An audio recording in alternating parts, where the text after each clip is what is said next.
Sportcast. Ես Դավիթ Աղաբեկյանն եմ, սա Sportcast նախագծի հերթական թողարկումն է, անդրադառնում ենք հայկական ֆուտբոլին դարձյալ, Հայաստանի ազգային պրեմիեր լիգայից, ներքին առաջնությունից, մեր չեմպիոն Նոայի առաջին մրցելույթից կոնֆերենցիաների լիգայում, մինչև ազգային հավաքական այս թեմաների շուրջ զրուցելու եմ Corner հաղորդման հեղինակ հաղորդավար Սամվել Սուքիասյանի հետ, Սամվել, շնորհակալ եմ հրավերս ընդունելու համար։ Սամվել, սկսենք Նոայից, Նոան լավ մեկնարկեց կոնֆերենցիաների լիգայի այս մրցաշրջանում, հաղթանակով մեկնարկեց, ճիշտ է տնային խաղ էր Խորվատիայի չեմպիոնի հետ, Գավաթակրի հետ, բայց Խորվատիայի չեմպիոնը պետք է հաշվի առնենք, որ այնքան էլ լավ այսպես մարզավիճակում չէ այս ժամանակաշրջանում, Նոան հակառակը կարծես թե լավ մարզավիճակ է հավաքել եւ լավ է պատրաստվել կոնֆերենցիաների լիգային, 6 խաղ է անցկացնելու, առաջի խաղը իհարկե անցկացրեց հաղթանակով, ավարտեց այն, կարծես խաղը այնպես էր ընթանում, որ Նոան մեծ հնարավորություն ունեն, նամանավանդ հաշվի առնելով, որ խորվաթական ակումբի մեկ ֆուտբոլիստ գրեթե առնվազն մեկ ֆուտբոլիստով նվազեց իրենց կազմը գրեթե խաղի գերակշիռ մասը այդպես էր եւ Նոան կարծես օգտվում էր նաեւ դրանից երկրորդ խաղակեսում էլ շատ պահեր ունեցավ գոլային պահեր, որը չիրացրեց ինչ տեսանք այդ խաղում դու ինչ տեսար ինչ ակնկալիքներ հետո ակնկալիքներից էլ կխոսենք ինչ ակնկալիքներ ունենք այս խաղի հիման վրա հաջորդ խաղերից Նորից ողջույն Դավիթ ջան, շնորհակալություն հրավերի համար Նոայի իհարկե առաջին խաղը եւ հաղթանակը շատ ուրախացնող էր անկախ նրանից թե Խորվաթիայի չեմպիոնը այս պահին ինչ մարզավիճակում է ներքին առաջնությունում ինչ խաղ է ցույց տալիս դա մի կողմ ենք դնում որովհետեւ Խորվաթիայի չեմպիոնը դա ինքնին արդեն մեծ ակումբ է անկախ ամեն ինչից այսինքն Դինամո Զագրեբին կարողացել են շրջանցել եւ դառնալ Խորվաթիայի չեմպիոն եթե տարիներ առաջ հիշենք թե օրինակ այդ կալիբրի այդ մակարդակի թիմերի հետ ոնց էին խաղում մեր ակումբները գրեթե շանս չէին ունենում խոսքը նույնիսկ չէր գնում խմբային փուլի մասին նույնիսկ առաջի երկրորդ փուլում միանգամից շատ հեշտությամբ պարտվում էին մեր թիմերը այսօր մենք ունենք Նոա որը ոչ միայն մտնում է խմբային փուլ այդտեղ էլ բավականին վստահ այն հանգամանքին չենք նայում որ 10 հոգով էր մնացել մրցակիցը որովհետև գիտենք ֆուտբոլում հաճախ նույնիսկ դժվարացնում է որոշ չափով որովհետև փակվում է մրցակիցը մի փոքր այլ ոճի խաղ է գնում եւ Խորվաթիայի չեմպիոնը որի կազմում նույնիսկ ազգային հավաքականի եւ երիտասարդական հավաքականի ֆուտբոլիստներ կային անշուշտ շատ ուժեղ թիմ էր եւ Նոան այս հաղթանակով այևս մեկ անգամ ապացուցեց որ իրոք լավ թիմ են կառուցում ճիշտ ճանապարհին է խոսելով առաջնությունում այնպես չէ որ Նոան շատ լավ վիճակում է այո հաղթում է բայց նույն առաջնությունում խնդիրներ առաջացնում է որոշակի ռոտացիա է դիմում ռոտացիայի է դիմում բայց նաև խնդիրներ զգացում է որ արդեն մրցակիցները կարողանում են խնդիրներ առաջացնել վերջին տուրում էլ տեսանք Արարատի հետ վերջին րոպեներին այսինքն ավելացված ժամանակում այսինքն այնպես չէ որ ամեն ինչ հարթ է Նոայի մոտ առաջնությունում եւ այդ առումով կարծես ել ավելի է արժևորվում այս հաղթանակը, այսինքն թիմը ցույց տվեց, թե մարզչական շտաբը, թե ֆուտբոլիստները, որ եվրոպական մրցասպարեզին Նոան պատրաստ է։ Սամվել, մարզչական կազմը Նոայում փոխվել է այս մրցաշրջանից առաջ, այնպես ստացվեց, որ մրցաշրջանի անմիջապես մեկնարկից առաջ փոխվեց, նոր մարզիչ, նոր մարզչական շտաբ, խաղավոճը փոխվել է թե ոչ, մենք տեսանք, որ նախորդ մրցաշրջանում խոսքը գնում է կոնֆերենցիաների լիգայի փուլում Նոայի մրցելույթների մասին, այնտեղ Նոան դավանում էր այսպես հարձակողական ֆուտբոլ։ Հիմա այդպիսի հարձակողական ֆուտբոլը այժմ ինչ արդյունք կարող է տալ այս մրցաշրջանում նախորդ մրցաշրջանում մենք տեսանք որ նույնիսկ Սթենֆորդ Բրիջում լոնդոնյան Չելսիի դեմ այն ժամանակ գլխավոր մարզիչը նշեց որ ինքը չի դավաճանի իր խաղավոճին եւ Նոան դուս է գալու այդ հանրահայտ մարզադաշտի խոտածածկի վրա խաղալու իր ֆուտբոլը բայց տեսանք որ դա ինչի բերեց ի վերջո մրցակցությունը բարձր է իհարկե նաեւ կոնֆերենցիաների լիգայում հաշվի առնելով նաեւ մրցակիցների մակարդակը իհարկե չեմպիոն լիգային պարզ է որ զիջում է նույնիսկ Եվրոպայի լիգայի թիմերին է զիջում սակայն եվրոպական մակարդակով այնքան էլ վատ մրցակցություն չէ եւ մակարդակ չէ այդտեղ այսպիսի խաղավոճով Նոան ինչի կարող է հասնել մեզ համար իհարկե ուրախացնում է այդպիսի ֆուտբոլ տեսնելը որպես երկրպագուի Նախորդ մրցաշրջանում այո Ռուի Մոտան ավելի հարձակվողական, ինչ որտեղ կրակոտ փորձում էր ֆուտբոլ դավանել եւ այո Չելսի հետ խաղից առաջել, որին ես ներկա էի դեպ, նշեց մարզիչը, որ ասեցին արդյոք կկանգնեցնեք ավտոբուս, այսինքն այդ հանրահայտ արտահայտությունը ամբողջ թիմով կպաշտպանվեք Չելսիի դեմ, նշեց, որ իմ դեպքում դա հնարավոր չէ, խաղալու ենք հարձակվական ֆուտբոլ, այո Նոան խաղաց հարձակվական ֆուտբոլ Ստենֆորդ Բրիջում 10-ից ավելի հարված կատարեց, առաջի վտանգավոր հարվածը Նոան կատարեց, բայց պարտվեց 0-8։ Իհարկե Չելսի հետ դա մի փոքր հարաբերական է, որտեղ ցանկացած թիմ կարող է այդպիսի, մանավանդ Հայաստանից կամ նմանատիպ ցանկացած երկրից թիմ կարող է այդպիսի հաշվով պարտվել, նույնիսկ տոփ թիմերն են պարտվում այդպիսի հաշվով երբեմն։ Չելսին այդ տարի հենց նշեցիք ինչքան տարբեր է Չեմպիոնների լիգայի եւ Կոնֆերենցիայի լիգայի մակարդակը, հենց Չեմպիոնների լիգայի մակարդակի թիմեր իրականում եւ ի վերջո հաղթեց հենց Կոնֆերենցիաների լիգան։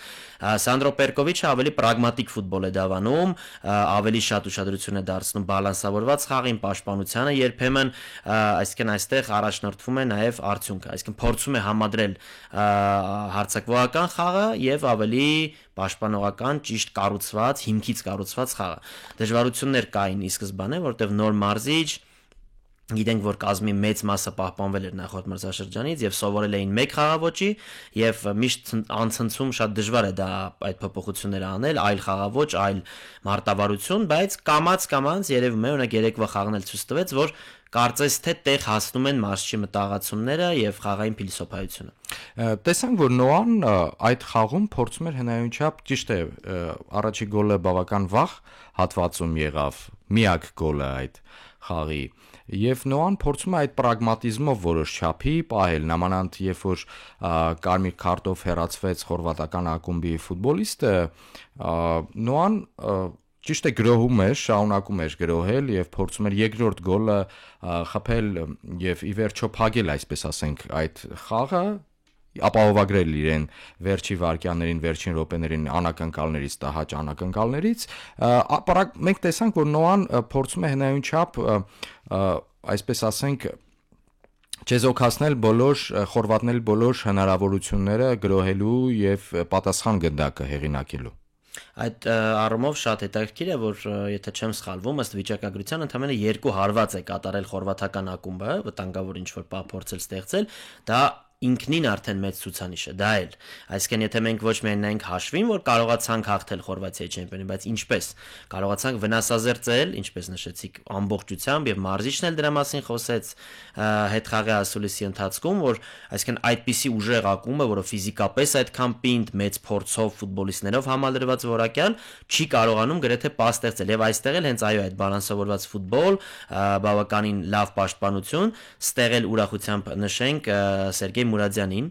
այն հայերից է, որը միշտ խաղում է Նոայում գրեթե առանց փոխարինման եւ արդեն ամրապնդվել է նաեւ ազգային հավաքականում ընդամենը 20 տարեկան կենտրոնական հասուն ֆուտբոլ է ցուցադրում։ Հասուն ֆուտբոլ այդ տարիքում գիտենք, որ Սանկտ Պետերբուրգի Զենիթի սան է Սերգեյը եւ դպրոցը լավն է, այսպես ասած, բայց իր աճով, խաղալով, գնալով նա բարելավում է։ Եթե սկզբից կային թերություններ, երևում էր, որ ինչ որ ստեղ չի հասցնում, կշտկի, այո, հիմա տեսնում ենք, որ շտկում է շատ բաներ եւ անփոխարինելի ֆուտբոլիստ է այսօր Նոայում եւ դառնում է այսպիսի խաղի դեպքում կդառնա նաեւ Հայաստանի ազգային հավաքականում։ Մենք էլ գիտենք, որ կենտրոնական պաշտպանի հարցը մշտապես շատ ցավոտ կասենք, թե խնդրահարույց կասենք, բայց կա այդ խնդիրը ազգային հավաքականում։ Այնպես որ Սերգեյի առումով կարող ենք մենք ուրախանալ, բայց ինչպես նշեց Սանդրո Պերկովիչը հետխաղի ասուլիսին, գովալուց հետո Սերգեյին նշեց, հուսով եմ այս ասուլիսը չի նայի, ես հուսով եմ սա էլ չի նայի եւ կշարունակի նույն ձև աշխատել։ Այս թեման փակելով, ամփոփելով, Նոայի մրցակիցներին, հաջորդ մրցակիցներին Կոնֆերենցիայի լիգայում, որ նայում ենք, կարծես թե ամենաուժեղ իր ուժով այսպես ամենից լավ պատրաստված այս Կոնֆերենցիայի լիգայի լեհական ակումբն է, Լեգիան։ Նո, գումարած Կիևի Դինամոն էլ կարող ենք ասել։ Դինամոն իհարկե սայթակեց առաջին խաղում, բայց մրցակիցը Կրիստալ Պելասն է։ Իհարկե։ Այդպիսի մրցակիցների դեմ նամանավանդ արտագնախաղերում մենք ինչ պետք է սպասենք, ինչ սպասելիքներ ունենք։ Կոնկրետ Կիևի Դինամոյի հետ նեյտրալ դաշտում ենք խաղալու հասկանալի պատճառներով, Լեհաստանում, եթե չեմ սխալում, դա կօգնի, որովհետև մեծ աջակցություն կունենար Դինամոն։ Սա էլ կրկին գրեթե հավասարվել ենք այն հետաքրքիր է խաղամակարդակով, այսինքն 15 տարի առաջ, 10 տարի միգուցե առաջ, եթե մեզ բաժին հասներ Կիևի Դինամոն, այստեղ մենք կհասկանանք, որ ցանկացած հայկական ակումբի շանսերը, եթե չասենք հավասար են 0-ի, շատ քիչ են։ Եվ դա իրականություն էր ցավոք սրտի։ Այսօր նոան այնպիսի թիմ է, որ շատ լավ Կիևի Դինամո խաղանք մի փոքր միգուցե մրցակիցը ունի, փորձի առավելություն եւ ինչ որ չափով, այո, կազմի, բայց դա մի փոքր։ Այսինքն արդեն մնացածը այն մակարդակը ունի նոան, որ որոշվելու է խաղադաշտում։ Ոչ մի բան նախորոք չես կարող ասել, այո, ունի շանսեր թե Լեգիայի, որում իդեպ խաղում է Վահան Բիչախչյանը, այդ առումով հետաքրքիր կլինի տեսնել Վահանին, եւ թե Կիևի Դինամոյի եւ մյուս ակումբների, նույն Աբերդինը շոտլանդական, այսինքն հետաքրքիր էր երկու առումով այս վիճակահանությունը նոայի համար։ Տոպ թիմ չընկավ, որը եւ լավ է եւ վատ է Չելսի օրինակով թեկուս նայենք, այսինքն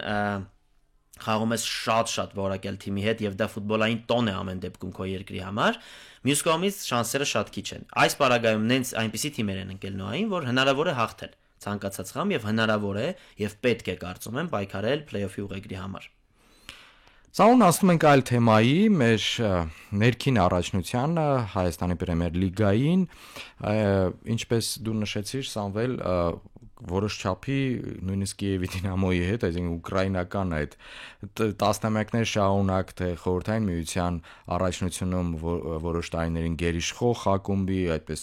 մեծ ավանդույթներ, ժառանգություն ունեցող ակումբի հետ մենք արդեն մակարդակներով հավասարվել ենք, միայն նոային չդիտարկենք։ Հայկական ֆուտբոլը տեսնում ենք, որ վերջին տարիներին բավական մակարդակով քիչ, բայց աճում է եւ դա մեզ իհարկե ուրախացնում է։ Նույնիսկ ավելի կասեմ այսպես, դիտարժան եւ որակյալ են դարձել արդեն ներքին առաջնության խաղերը։ Ներքին առաջնությունը, այո, տևական ժամանակ է նաև աճ գրանցում է շատ առումներով իրականում, թե կազմակերպչական, թե թիմերի ներկայանալու ձևի, օրինակ սկսած մարզաշապիկներից, մեդիա հարթակներից, բավականին մեծ աճ է գրանցել, այո, վերջին տարիներին, փաստորեն արդեն 4 անգամ վերջին 5 տարում, եթե չեմ սխալվում, հայկական թիմերը մասնակցում են Կոնֆերենցիաների լիգայի խմբային փուլին։ Դա էլ ցուցանիշ է, ընդ որում Ալաշկերտից ամենը սկսեց, երբ ես դեռ այնտեղ էի, ես զբաղեցնում էի սպորտային տնօրենի պաշտոնը, այնուհետև շարունակվեց Փյունիկով եւ 2 տարի արդեն նոան։ Մեծ առաջընթաց է դա, բայց դա իհարկե բավարար չէ ամբողջ առաջնության առումով, այսինքն զարգ պետք է տրվի նաև միջին ակումբներին, մի փոքր ավելի ցածր ակումբներին, ընդհանուր առմամբ աճը ակնառու է, բայց օրինակ մի հատ փաստ կա, որը այնպես էլ չի զարգանում, կարծում եմ, երկրպագուները չեն գալիս ստադիոն։ Այսինքն կան փոքր խմբեր, ֆանակումները գալիս են, երկրպագում են կոնկրետ թիմերի, բայց երեք օրինակ Պերկովիչն էլ խոսեց այդ մասին, ասաց ինչ լավ մթնոլորտ էր Նոա Ռիեկա խաղին։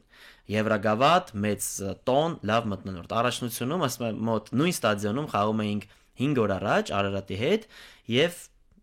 ներկային 200 հանդիսական։ Ինչքան կարևոր է, որ այսինքն նույնիսկ Եվրոպայում հաջողությունը, շատ եմ խոսել իրականում այդ մասին, Եվրոպայում հաջողությունը տրամաբանորեն պետք է բերի հետաքրքրությանը նաև դեպի տեղական առաջնություն։ Դա միանշանակ այդպես պետք է լինի, պետք է լինի, չէ, տրամաբանորեն։ Բայց միայն մի ակումբով չի սա։ Դրա համար չէ, նշեցինք, Դավիթ ջան, իրականում մեկ ակումբ չէ, եթե նույն Փյունիկն է ունեցել այդ։ Չէ, եթե մի նույն մրցաշրջանում 1, 2, 3 ակումբներ հաջողեն։ Ասում եմ, խնդիրը ավելի խորն է, ավելի խորքային է, քան դա, որովհետև տեսնում ենք, որ հաջողություն այդ պահին բոլոր թիմերը փուլերը անցել են, չէ, օրինակ ասենք սկսել են առաջի փուլից, երկրորդ 4 թիմ անցել է առաջի փուլ, այսինքն ամեն ինչ հիանալի է, եւ այդ 4 թիմից օրինակ 2-ը խաղում են միմյանց դեմ առաջնությունում, բայց փաստացի չի հավաքում 500-ից ավել հանդիսական այդ խաղը։ Այսինքն խորքային է միգուցե այն պահը, որ մենք ակումբային ֆուտբոլ չենք սիրել երկար տարիներ եւ դեռ այդ պատկերացումը եւ մտահղացումը մարդկանց գլխում դեռ չի փոխվել, բայց այս աշխատանքը, այս հաջողությունները եւ մեծ, օրինակ Նոայի այս հսկայական աշխատանքը, որը կատարվում է իրականում եւ տեսնում ենք հիմա մարզադաշտը արդեն կառուցում, արդեն թույլտվությունը կա, գիտենք այդ նորությունը եղավ, շատ ուրախալի է, Ուրարտուն նշում են, որ մարզադաշտ կկառուցի, դա էլ շատ կարեւոր է իհարկե, այսինքն այդ պայմանները լինեն, որ մարդիկ ցանկանան գալ եւ լինել տոնի մի մասնիկը։ Ես շատ եմ համեմատում միջին առաջնությունների հետ, իհարկե տոպերի հետ պետք չէ, բայց օրինակ Հունգարիայի հետ եթե համեմատում ենք, այնտեղ տոն են սարքում հասարակ առաջնության խաղը։ Պետք է ձգտենք երևի թե դրան։ Օրինակ Ուրարտուն շատ անգամ հենց այդ տոնը կազմակերպում է առաջնության խաղերին, տարբեր ձևերով, հյուրասիրություններ, խաղարկություններ, բայց որ ասես դա հարց լուծող է, նույն Նոան օրինակ այս խաղերին խաղարկում է թիմի հետ տանելու այսպես տոմս ուղեգիր, այսինքն թիմը մեկնելու է Ռումինիա, այո, Ռումինիա, մեկ երկրպագու դա շատ հետաքրքիր իրականում լուծում է։ Մեկ երկրպագու կարող է մեկնել թիմի հետ, բայց չեմ կարծում, որ դա միայն բավարար է լինում, ցավոք, առայժմ։ Մենք բայց միաժամանակ տեսնում ենք, որ իհարկե գավաթային մրցաշարում խոսքը գնում է իհարկե վերջին փուլերի, կիսաեզրափակչի, դե չենք ասում եզրափակչի մասին, այսպես ստադիոնները, չեմ ասում լեփլեցուն են, բայց հանդիսականները գալիս են, հետաքրքրված են շատ։ Սա մի կողմ, մյուս կողմ ինձ բերեցիր այն մտքին, որ մեր երկրպագուն, հայ երկրպագուն, հայկական ֆուտբոլին այդպես գալիս է ստադիոն հայկական ակումբին կամ հավաքականին երկրպագելու որպես կանոն միջազգային խաղին։ Դա եկել է ինձ թվում է սերնդեսերունդ այսպես ասամ ուշադրությունը հայկական ֆուտբոլին, երբ որ Երևանի Արարատն էր խորհրդային միության առաջնությունում հանդես գալիս, այսպես ձևակերպեմ, Երևանի Արարատը կարծես Հայաստանի հավաքականն էր եւ ներկայացնում էր Հայաստանը։ Կամ արտերկրի թիմերի հետ։ Դե բարձրագույն առաջնությունում իհարկե, կային այլ թիմեր, Շիրակը կար, Կոտայքը կար, ցածր լիգաներում կային հանդես էին գալիս, բայց Երևանի Արարատը ներկայացնում էր Հայաստանը եւ որպես կանոն Արարատի բոլոր տնային խաղերին ստադիոնը գրեթե չեմ ասում 100%-ով, բայց 70-80%-ով լցվում էր, ել չեմ ասում այն ժամանակաշրջանը, երբ որ Արարատը հաջողում էր խորհրդային միության առաջնությունում։ Եվ դա փոխանցվեց իհարկե նորանկախ Հայաստանին, արդեն հավաքականն էր հավաքում հանդիսականներին, այդ քանակությամբ, այդ թվով հանդիսականներին հավաքում էր տրիբունաներում։ Այո, համաձայն եմ, ակումբները դեռևս այդ ներքին այսպես առաջնության խաղերում այդ հաջողությունը այդ առումով չունեն միայն միջազգային խաղերում։ Այո, կա այդ հարցը շատ եւ ցավոտ եւ կարեւոր հարց է իրականում։ Մտածելակերպի հարց է, մտածելակերպի հարց է։ Այո, մեծապես նաև մտածելակերպի հարց է, դե այդ ինչ ֆուտբոլ է, որ մենք գնանք, դե այդ հետաքրքիր չի, այսինքն ոնց փոխեն այդ մարդիկ, այսինքն հաղթելով, առաջ ասում էին հաջողություն չկա, օրինակ դա էր բանը, դե չեն կարողանում հաջողության հասնել, հետաքրքիր չի, ինչի պետք է գնանք, ավելի լավ է Բարսելոնա գնանք, հա, Ռեալին, Բարսելոնային, չգիտեմ, Ինտերը գնանք եւ այլն։ Հիմա թիմերը աճ ունեն, թիմերը գրավիչ ֆուտբոլ են խաղում, նույն առաջնությունում եթե նայենք, լավ ֆուտբոլ կա, բայց նույն այդ ֆուտբոլը պատկերացրեք սովորական խաղ վերցնենք, այդ նույն Նոա Արարատը վերցնենք, երկրպագուներով մոտ 5000 եւ 200 երկրպագուով, դա կատարելապես տարբեր խաղեր են լինելու, ձեզ վստահեցնում եմ։ Այսինքն այդ անտուրաժը ինքնին բերում է արդեն ֆուտբոլի որակի բարձրացմանը, ոնց որ բերում է օրինակ լավ մարզադաշտը։ Այսինքն լավ խաղը բերեք Ռեալ Բարսելոնան տարեք աշտարակի Քասախի մարզիկում խաղացեք եւ այդ ֆուտբոլը նայել չի լինի։ Բայց ամեն ինչ կապ ունի։ Նայ ֆուտբոլիստի ոգևորությունը խաղադաշտում հանդես եկող եթե այդպես ասոցիատիվ համեմատենք թատրոնի հետ, կարծես թատերական խումբը բեմի վրա հանդես է գալիս 10 հանդիսականի առջև։ Ինչ մոտիվացիայով, ում համար են խաղում։ Սկսենք դրանից, միշտ ասում են ֆուտբոլը երկրպագուի համար է։ Ում համար են խաղում։ Գումարի, չգիտեմ, ինքն իրեն, ընտանիքի, օքեյ, դա կարևոր է, բայց ոնց որ մի հատ շատ կարևոր ասպեկտ, որի համար նաև ֆուտբոլը է այսօր, անտեսվի։ Թերի է լինում։ Մրցաշրջանին էլ անդրադառնանք, մրցաշրջանի որոշ քանակությամբ տուրեր արդեն խաղացված են, իհարկե թիմեր կան, որոնք որ բաց թողած խաղեր ունեն, լրացնում են դրանք եւ այլն։ Ինչ ենք տեսնում այս մրցաշրջանում։ Նախորդ մրցաշրջանում մենք տեսանք, որ բավական մրցունակ են, իհարկե առաջին քառակի մասին չի խոսքը, մրցունակ ֆուտբոլ ցուցադրեցին Վանը եւ ԲԿՄ-ն, բավական դիտարժան խաղեր էին թե ԲԿՄ-ի մասնակցությամբ, թե Վանի։ Այս տարի մենք տեսնում ենք, որ ԲԿՄ-ն այսպես չի նահանջել, շարունակում է այդ ուղղությունը, տեսնում ենք դարձյալ Նոան որպես չեմպիոն, որոշ խնդիրներ իհարկե ունի, բայց վստահ եմ մինչև մրցաշրջանի ավարտ այդ խնդիրները լուծած կլինի, ենթադրում եմ իհարկե։ Լուծած կլինի, խոսքը նրանում է, որ միավորները իհարկե պահանջված միավորների քանակություն կհավաքի։ Արարատ Արմենիան լավ ֆուտբոլ է ցուցադրում, բավական դիտարժան, լավ հանդես եկավ նաև Եվրագավաթի որակավորման փուլում։ Փյունիկն է փոքր-ինչ նահանջել, Ալաշկերտը զարմացնում է։ Այո, այդ գրեթե ամեն ինչ հետ համաձայն է, մի փոքր վերլուծենք այդ ամենը, ինչ է կատարվում։ Վան Ալաշկերտ, գիտենք ինչ եղավ, Վանի այդ ամբողջ կազմը փաստացի տեղափոխվեց Ալաշկերտ, Վանը արդեն այլ վեկտոր ընտրեց եւ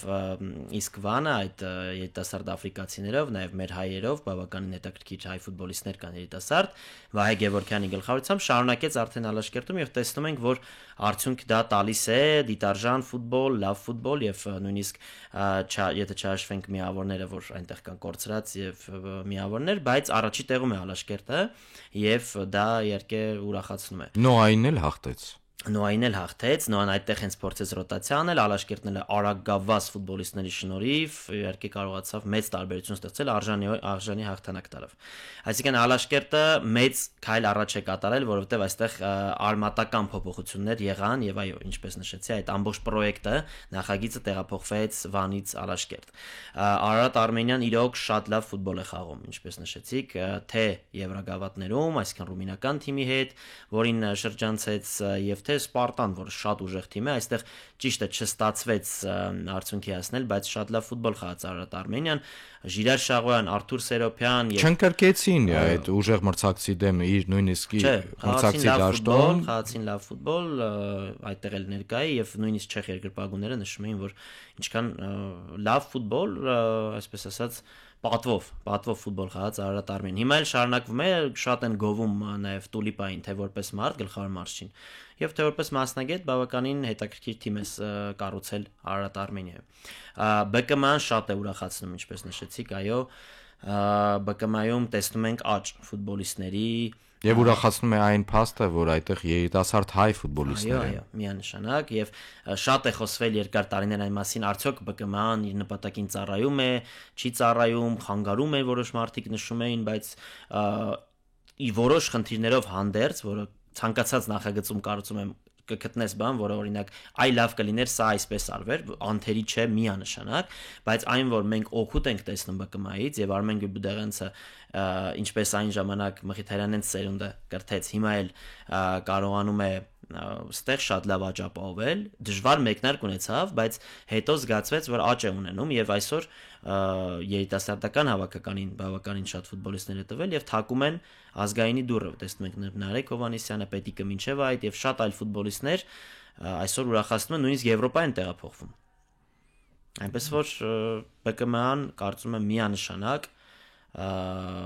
ծառայում է իր նպատակին։ Մրցաշրջանի այս փուլում ճիշտ է խոսել ֆավորիտների, հիմնական ֆավորիտների մասին։ Հայաստանի առաջնությունում հնարավոր է խոսել միշտ ֆավորիտների մասին, դա պարզ է արդեն։ Նոան դե հասկանալի է, կպայքարի նրանց հետ Արարատ Արմենիան անշուշտ, Ալաշկերտը կարծում եմ, եթե այս տեմպը կարողանա պահել, ինչու եմ ասում, եթե կարողանա, որովհետև այստեղ շատ են երիտասարդ ֆուտբոլիստները, լավ աշխատանք է տարվել, բայց գիտենք, որ անկանոն է երիտասարդները մի փոքր անկումներ ունենում են։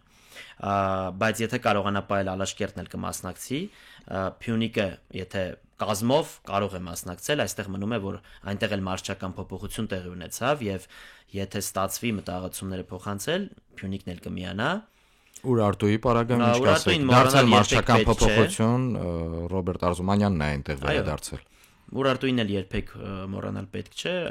բավականին ստաբիլ կազմ, այսինքն այս հնգյակը մեծ հաշվով առաջի 3 տեղի համար կպայքարի։ Այսինքն Եվրագավաթային ուղեգրերի նաև էլ։ Լավ, սահուն, այստեղ էլ սահուն անցնենք նաև ազգային հավաքականին։ Ազգային հավաքականը պատրաստվում է, նախապատրաստվում է աշխարհի առաջության որակավորման փուլի եւս 2 հանդիպման, արտագնա հանդիպումներ են դրանք։ Ուժերը կչափեն նախ Հունգարիայում, շատ հզոր Հունգարիայի հավաքականի դեմ եւ Իռլանդիայում։ Ինչ սպասելիքներ այդ խաղերից ունենք մենք նախ խոսենք իհարկե Իռլանդիայի հավաքականի, որտեղ դեռևս այսպես հիշողությունները շատ թարմ են եւ վառ են այստեղ հաղթանակից հետո իռլանդացիների նկատմամբ։ Մենք ինչ սպասենք Հայաստանի հավաքականից արդեն Իռլանդիայի մարզադաշտում։ Իրականում փորձը ցույց է տալիս, որ Իռլանդիայի հետ մենք լավ ենք խաղում։ Հիշենք թեկուզ այն տխրահարչակ ժամանակներ, երբ այդ հիշում ենք այդ մրցավարական սխալը Եվրո 2012-ի ընտրական փուլում, բայց այդտեղ էլ եթե չլիներ Բերեզովսկու կարմիր քարտը, մենք կարող էինք այդ հաղթանակը բերել։ Վերջերս էլ Յուրա Մովսիսյանն էր հարցազրույց տալիս, նշեց, որ հավատացեք, եթե այդ կարմիր քարտը չլիներ, մենք հաղթելու էինք։ Ամեն գնով հաղթելու էինք։ Հետո եղավ վերջերս էլի ընտրական փուլ 1-0 ազգերի լիգայում, B լիգայում հաղթեցինք Ստեղծպերցյանի գոլի շնորհիվ, այնուհետև այնտեղ էլ 3-2 եւ քիչ էր մնում այդտեղ էլ միավոր վերցնեինք լավ խաղեր հիմա էլի տեսանք Իռլանդիային մենք հաղթեցինք ընդ որում էլի արժանիորեն կարող ենք խաղալ մենք իրականում ավելի վատ ենք խաղում մեր խաղաոճի բայց ավելի ուժեղ թիմերի հետ այսինքն նման մեր խաղաոճին բայց կարգով շատ ավելի բարձր այսպիսի թիմերի հետ երբ որ շատ կտրուկ տարբեր են օրինակ ավելի բրիտանական ֆուտբոլը դավանում Իռլանդիան մենք մեր խաղաոճով կարողանում ենք հետաքրքիր խնդիրներ բայց աստղեր չկան այդ հավաքականում ճիշտ է հանդես են գալիս Անգլիայի Պրեմիեր լիգայում գերակշիռ մասը բայց աստղեր չկան բայց հաշվի առեք որ Անգլիայի Պրեմիեր լիգայում հանդես գալը դա մեծ ցուցանիշ է եւ օրինակ մենք շատ կուզենայինք, որ մեր օրինակ առաջատարներից շատերը հենց այդտեղ հանդես գային։ Չունենք, մենք այդ հնարավորությունը ցավոք չունենք, բայց այնքան աստղով տղերք ունենք, այնքան տաղանդավոր, նվիրված տղերք ունենք, որ կարող են չեզոքացնել իրականում Իռլանդիայի հաղթելու համար, եթե թղթի վրա զուտ նայենք, թե տրանսֆերային արժեքներով եւ թե ասենք որտեղ են խաղում, ինչ մակարդակի վրա, թղթով Իռլանդիան մեծ ֆավորիտ է։ Բայց մենք կարողանում ենք ինչի հաշվին չեզոքացնել դա նվիրվածության, մարզչական աշխատանքի, ինչ որ հետաքրքիր լուծումների եւ կռիվ տալու հաշվին։ Հաշվի առնելով մեր մրցակիցների կարգերը այս որակավորման փուլի աշխարհի առաջության որակավորման փուլի մեկնարկից առաջ շատ երկրպագուններ, նաև ֆուտբոլասերներ խոսում են նրա մասին, որ մերոնք հնարավորություն ունեն միավորներ վաստակելու, որ այսպես մոտավոր հաշվարկով իռլանդացիների դեմ մրցակցություններում Չէ, բոլորը էլ ունեն, ու Պորտուգալիա այդ բնականա դժվար է, բոլորին է դժվար, մեզ մենակ մեզ չէ, Պորտուգալիան այսօր ամենաուժեղ Պորտուգալիան է երևի թե պատմության մեջ, այդքան տաղանդավոր արդեն կայացած սուպեր աստղեր, ընդ որում երիտասարդ գումարած Ռոնալդուն, որը դեռևս առաջնորդում է իր թիմին, շատ ուժեղ է Պորտուգալիան, բայց վերջին տուրում միգուցե այդտեղ էլ Եթե իրանք լուծած լինեն, եթե մեզ պետք լինի, միգուցե փորձենք ինչ-որ երկրորդ կազմը Պորտուգալիան Այո, բայց երկրորդն էլ գիտենք ինչ ուժեղ է։ Այսինքն այստեղ երրորդն է պետք, բայց դա էլ հարց է, էլի շատ ուժեղ է իրականում։ Մենք բայց կփորձենք այդտեղ կռիվ տալ։ Հունգարիայի հետ նշեցի, Հունգարիան հենց այդ տիպի թիմ է, ավելի գնդակով եւ ֆիզիկապես, այսինքն համադրում է այդ երկու խաղը։ Մեզ դժվար է ավելի շատ այդպիսի թիմերի հետ խաղալ։ Բայց այդտեղ էլ անհնարին չէ, տեսանք որ Եղիշե Մելիքյանի գալուց հետո ահագին բան փոխվեց, թեկուզ հենց տրամադրվածության առումով, մենթալիտետի առումով, որ մենք այո կարող ենք հաղթել, մենք պետք է դուրս գանք, որտեղ տեսել ենք, որ Մելիքյանի թիմերը իրականում Փյունիկը մասնավորապես հենց այդպես է խաղացել եւ անվախ ֆուտբոլ։ Անվախ, Բայց եթե երբ որ պետք է եղել պրագմատիզմն է, այսպես ասած, ճակերտավոր միացրել։ Մենք հիշենք Փյունիկի վերջին չեմպիոնական մրցաշրջանի ավարտի այդ Նոայի հետ մրցակցությունը նախավերջին տուրում, որ կայացավ, Փյունիկը փակվեց եւ հակագրողներով 3-0 ապահովեց։ Դե այնպես չէ, որ օրինակ Իռլանդիայի հետ մենք տենց լրիվ բաց ֆուտբոլ ենք խաղացել եւ հաղթել։ Այո, ճիշտ պահին, ճիշտ տակտիկա էր իրականում։ Պահել, սպասել շանսերին, պինդ պահել թիկունքը եւ այդ կծողական պահերին ճիշտ պահին արձագանքել եւ գոլերը խփել։ Հունգարացիները առավել քան մոտիվացված են նամանավանդ անհաջողությունից հետո առաջին երկու խաղերում, դե իռլանդացիների հետ ոչ ոքին էլ կարելի է համարել, որ անհաջողությունը, դե Պորտուգալիային էլ պարտվեցին։ Չնայած լավ էին այսպես մրցակցում ճիշտ է իր սեփական դաշտում պարտվեցին։ Հիմա հունգարացիները առավել քան միավոր է պետք եւ վստահ ենք, որ առաջին հենց րոպեներից հունգարացիները այսպես մի խելագար ճնշում են իրականացնելու մեր դարպասին։ Մենք իհարկե մարզիչն է որոշելու, թե ինչ տակտիկայով, ինչ սխեմայով պետք է խաղա հավաքականը տվյալ խաղում կամ նույնիսկ տարբեր խաղակեսերում, բայց մենք ինչ ակնկալենք մենք որպես երկրպագու մենք ինչ ենք ուզում որ մեր հավաքականը պաշտպանվի գոլ բաց չթողի Մենք ուզում ենք որ մեր հավաքականը ֆուտբոլ խաղա, մեր հավաքականը նվիրվի ամենակարևորը, այսպես մարզիչները այդպիսի խաղերից հետո երբ որ թիմը նվիրվում է, ամբողջը տալիս է խաղադաշտում, ասում են թիմին ես առարկություն չունեմ, այսինքն մենք տվեցինք ամեն ինչ եւ եղավ այն ինչ եղավ իրականում, այսինքն այդ դեպքում չենք կարող մեղադրել կամ դժգոհություն հայտնել կամ ասել եթե այսպես։ Իրականում կարևորը որ նվիրվեն, ես վստահ եմ որ Մելիքյանի թիմը նվիրվելու է, այդ հարցում ոչ մի հարց չկա։ Իհարկե մենք բաց ֆուտբոլ չենք խաղալու Հունգարիայի հետ, դա առանց անզեն աչքով եւ չլինելով նույնիսկ մարզիչ, լինելով ֆուտբոլի մարդ, դա պարզ է։ Այստեղ էլ հակագրողների վրա ընդ որում մենք գիտենք, որ Հայաստանի հավաքականը շատ լավ է խաղում։ Ավանդաբար դրա համար դրսի խաղերում շատ հաճախ հիանալի հաղթանակներ են ունեցել, այսինքն պահը բորսացել ենք հակագրողների վրա, ունենք արագ ֆուտբոլիստներ։ Վիչաղչյանը, Լուկասը, Լուկասը ավելի շատ այդ պասը կարող են վերջի տալ, կարծում եմ, բայց նույն օրինակ Բարսեղյանը, Արտուրը Սերոփյան, Ժիրայր Շաղոյան եւ շատ այլ ֆուտբոլիստներ ունենք, որոնք արագության հաշվին Սպերցյանը կարող է դա անել, Տիկնիզյանը, այսինքն այդ ֆուտբոլիստները ունենք, որոնք կարող են տարբերություն ստեղծել ճիշտ պահին այդ հակագրողը բռնել եւ մեզ բերել այդ կարևոր գոլերը։ Վերջին րոպեն է Սամվել, շատ կարևոր մի հարց, խնդրում եմ կարճ պատասխանել։ Երիտասարդների ներգրավումը հավաքական, այսպես մենք շատ է խոսվում դրա մասին, թե նախորդ մարզիչները ազգային հավաքականի հենց Հայաստանի ներսում ներքին առաջնությունում մեր ակումբներում հանդես եկող երիտասարդ հայտ ֆուտբոլիստներին քիչ են ներգրավում, եթե նույնիսկ այսպես հայտացուցակում ընդգրկում են, ապա խաղադաշտում շատ փոքր թվով այդպիսի ֆուտբոլիստների կտեսնենք։ Հիմնական շեշտը դրվում է լեգիոնականների վրա։ Արտասահմանցիների պարագայում կարծում Մելիքյանը նախ առաջնությանը լավ տեղյակ է այդ երիտասարդների կարողություններին անձամբ լավ տեղյակ է, եթե չի մարզել, ապա խաղացել է նրանց դեմ, այսպես ասած իր թիմով։ Հրավիրում է, տեսանք Կարեն օրինակ Նալբանդյանին Ալաշկերտից արդեն հրավիրեց, բայց հրավերը դա մեկ բան է, մնացածը կախված է խաղացողներից, պետք է արժանանան, կարծում եմ ոչ մի մարզիչ ինքը իրեն թշնամի չէ եւ լավ ֆուտբոլիստին Պայստայնի նստարանին չի թողնի։ Շնորհակալ եմ Սամվել հրավերս ընդունելու համար, մեր ունկնդրին եւս մեկ անգամ հիշեցնեմ, որ զրուցեցի Corner հաղորդման հեղինակ հաղորդավար Սամվել Սուքիասյանի հետ, սա Sportcast նախագծի հերթական թողարկումն է, տեսագրությունը այս մեր զրույցի կարող եք դիտել հարգելի ունկնդիրներ Հանրային ռադիոյի պաշտոնական Facebook-յան էջում, YouTube-յան ալիքում եւ armradio.am կայքի հաղորդումներ բաժնի Sportcast հատվածում։ Ես Դավիթ Աղաբեկյանն եմ, առայժմ